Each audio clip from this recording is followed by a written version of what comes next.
get right to it, man. I'm so excited about this next guy. He's absolutely my fucking favorite guy in this competition, man. Please give it up for Rishi Budhrani.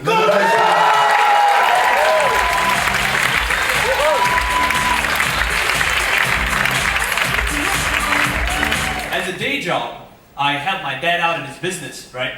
And one of the things I'm required to do is to pick his clients up from the airport. Now, I've been doing this for a long time, and the thing is that my dad doesn't give me the photographs of these clients, and he doesn't give them my photograph as well. But when I show up, they seem to know who to look for. And I was very flattered initially until I found out recently that my dad sends this template text message to all his clients. My son will pick you up. You can't miss him. He looks like the love child of Borat and Jay Leno.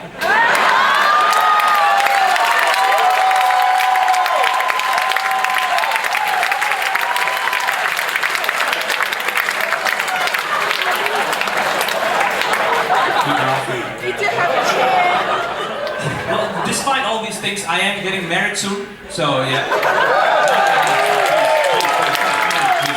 I'm not excited, right? Because the other day somebody asked me, how did you know that she was the one for you? Being Indian, I said, well, my parents told me, right?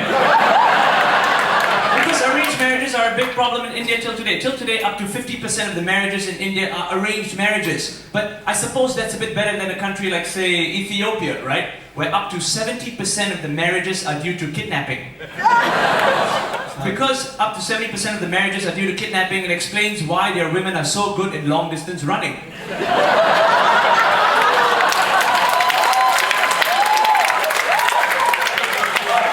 But let's come back to this topic of being the one, right? I asked one of my Australian friends, I said, how did you know that your wife was the one for you? Any Australian people here?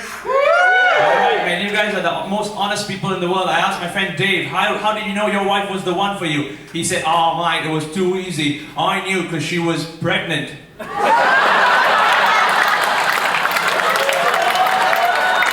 Very honest folk. I see a lot of white folk here, and I genuinely believe that Caucasian people are very important to the world, alright? What? No, hear me out, alright? I'm telling the truth. I think white people are important because white people make beaches look good. Think about it, right? If you see any online travel magazine, you'll see a white guy standing there trying to get a tan, right? And human beings here, we'll go to such a beach. Because, can you imagine a beach full of Indian people, for example? Nobody will go to that bloody beach, right? Even in India, we avoid that bloody beach. Because when you think of Indians at the beach, you imagine some hair floating in the ocean. We leave a part of ourselves in the ocean when we go in, right? Why do you think we call it the Indian Ocean?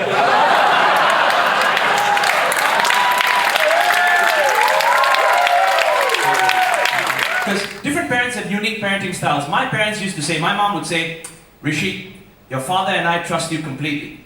Just remember, whatever you do, wherever you go, God is watching. And as a kid, at first you're like, shit, really? God is watching everything? And then you realize it's just a parenting gimmick, right? It's a lazy parenting style. It's a very Indian thing. We like to outsource all our work to God.